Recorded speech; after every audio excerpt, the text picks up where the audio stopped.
Okay, I know what you're thinking, but hear me out. Breakthru was one of my most listened to Queen songs last year, and when I first saw this, I was surprised. When you think of the rock group, Breakthru is not a track that immediately comes to mind. However, recently I've been analysing this single, and I've now come to consider Breakthru to be one of the band's best 80s numbers. The reason behind this is firstly because it was featured on The Miracle. It's an incredible album which refines what the works and a kind of magic had established, as Queen continue to experiment with various musical styles. Yet they also make sure to not forget their roots, and this is best reflected through Breakthru. The single employs the power pop genre, which the group are no strangers to. Just look no further than Need Your Loving Tonight on The Game. The genre's origins mostly stem from pop and hard rock, which Queen clearly incorporated earlier in their career. In addition, Breakthru is innovative with how it begins with a slow vocal harmony. Originally, this was meant for a track called A New Life Is Born, which Freddie Mercury wrote.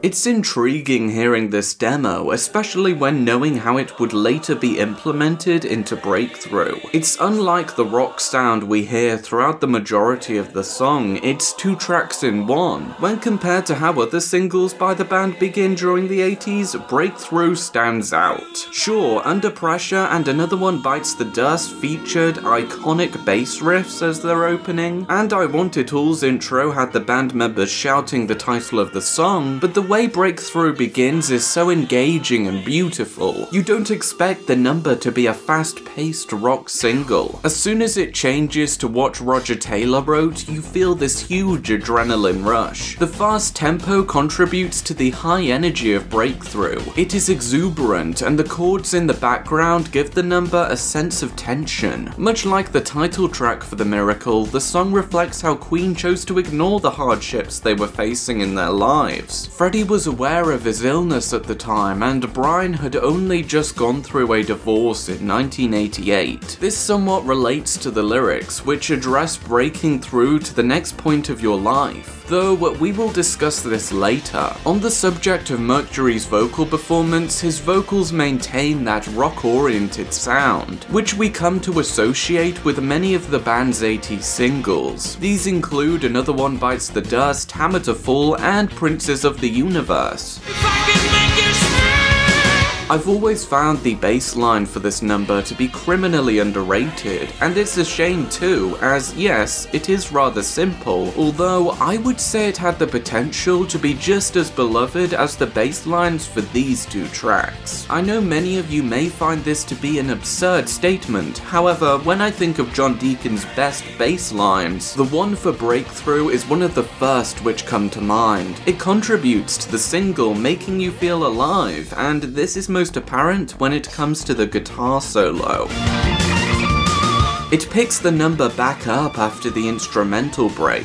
Moreover, it maintains the fast pace which Breakthru is best known for. It heightens tensions and leads perfectly into the final chorus. A key change is present, adding variety to the number. Additionally, Freddie Mercury's vocals are better than ever here, and the way Breakthru ends is the perfect release of tension. In many ways, the single was bold, and that's what I like most about it.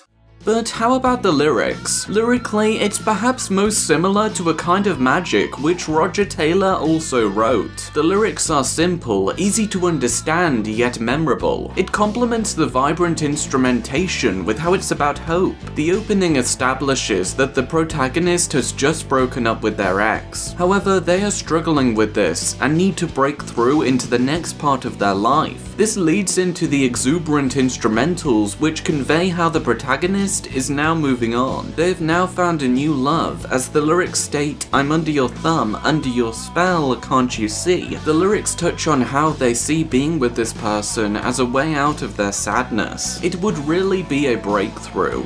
It's clear that the character is filled with joy at the prospect of this. This other person sparks excitement within them which they can't get enough of. Due to this, all they can think about is them. As the track draws to a close, we are left unsure whether they did end up with this other person. Yet, all that matters is that these feelings gave the protagonist hope that life could get better. It's a track many can relate to, and it's truly inspirational. It represents how, for at least Freddie and Brian, making the miracle was their breakthrough. It was their way of escaping from their troubles. When compared to Queen's other 80s songs, the lyrics for Breakthru are undoubtedly one of the most uplifting. But I'm not quite done yet. There is of course the music video. This is one of the band's best videos due to it being unforgettable. It was the natural progression after Radio Gaga's music video where the rock group is sat in a flying car above a metropolis, and a kind of magic with the dated yet charming effects which also consist of cartoon characters. Queen are now on a train, and here's John Deacon's explanation to why this is. I think it was Roger actually, because at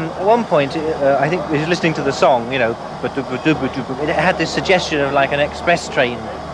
And then I think Freddie and I came up with the idea of having a train and calling it the Miracle Express. Yes, it does indeed fit the sound of Breakthru. Moreover, the fact that the train breaks through the walls acts as a nice metaphor. Also, I like the attention to detail with the train being called the Miracle Express. Famously, Debbie Lang, Roger's then girlfriend, and the lady out of the Flake adverts made an appearance. So really, the music video has everything, and on that note, Breakthru is one of Queen's best 80s tracks for several reasons. If that be from the single's distinctive sound with how it consists of a fast tempo, one of John Deacon's greatest bass lines, or how lyrically the track is simple though inspirational. It's about never losing hope, and I believe this reflects how the band felt at the time. With that said, what are your thoughts on Breakthru? Make sure to show your support, and until next time, have a good day and bye.